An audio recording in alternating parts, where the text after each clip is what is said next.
आज हामी फ्यासिनेटिङ एसेप डान्सको वर्ल्डलाई एक्सप्लोर गर्नेछौँ।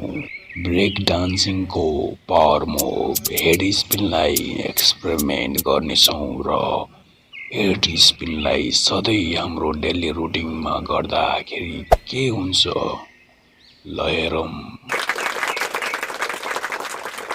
डे 1 देखि डे 6 सम्म फर्स्ट डेको एक्सपेरिमेन्ट हामी हेड स्पिनको बेसिक एक्सर्साइज फर्म र टेक्निकमा ध्यान दिन्छौँ।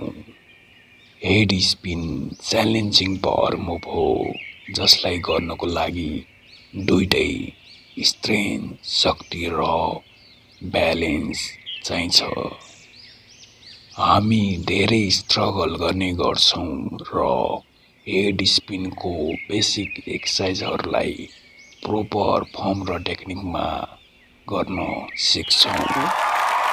डे 7 देखि डे 14 सम्म केही दिन लगातार प्र्याक्टिस गरेर हामीले आफ्नो हेड स्पिनको टेक्निकमा इम्प्रुभमेन्ट भएको नोटिस गर्न स्टार्ट गर्न थाल्छौँ।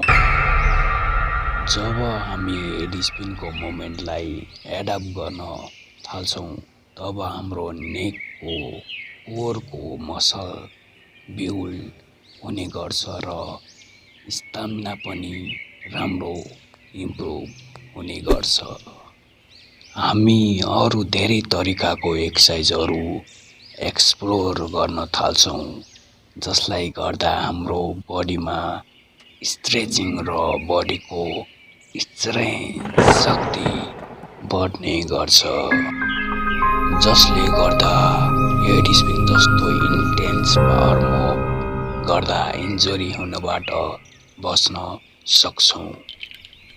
डे 14 टु डे 20 जब हामी सेकेन्ड विकसम्म प्रोग्रेस गर्छौँ, एउटा इन्ट्रेस्टिङ साइड इफेक्ट हामीले अब्जर्भ गर्छौँ कि हामी लगातार डेली हेड स्पिन गर्नको लागि फोकस र कन्सन्ट्रेसन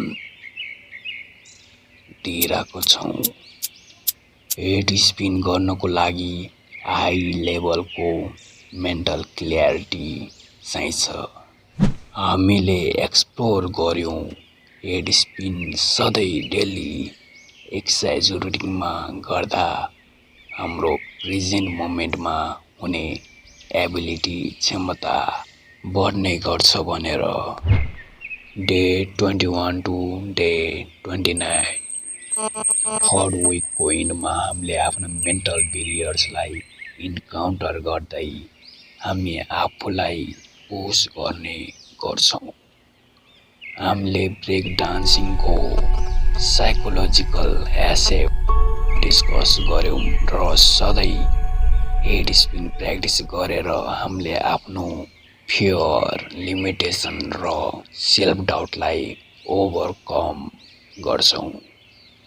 हामीले आफ्नो स्ट्रेटेजी तरिकालाई सेयर गर्ने गर्छौँ र आफ्नो मेन्टल ब्लकेजलाई ओभरकम गर्दै र आफ्नो डान्सको जर्नीलाई एचिभ गर्न थाल्छौँ।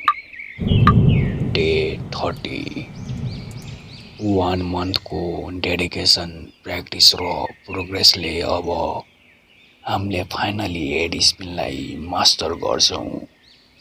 हामी आफ्नो प्रोग्रेस, मेन्टल र इमोसनल ट्रान्सफर्मेसनलाई जर्नी बनाउँछौँ अनि हेड स्पिनको बेनिफिट टिप्सहरू दिने गर्छौँ जसलाई पावर मुभ हेड स्पिन सिक्नु छ। अब सर्टमा कन्क्लुजनमा भन्दाखेरि हाम्रो हेड स्पिनको जर्नी एउटा इन्क्रेडिबल जर्नी हुने गर्छ जसमा हामी आफ्नो सेल्फ डिस्कभरी गर्दै ग्रोथ गर्छौँ। सधैँ हेड स्पिन गर्दाखेरि हामीले आफ्नो फिजिकल र मेन्टलमा इम्प्रुभमेन्ट गर्ने गर्छौँ।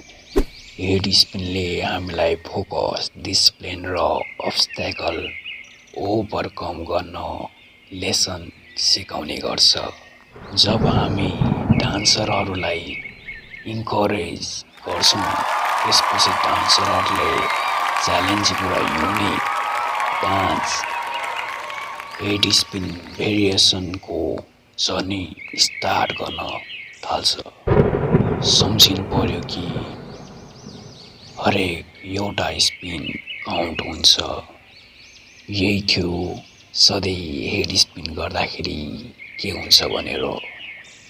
अब फेरि अर्को भिडियोमा भेट्नेछौँ। त्यति बेलासम्म टेक केयर।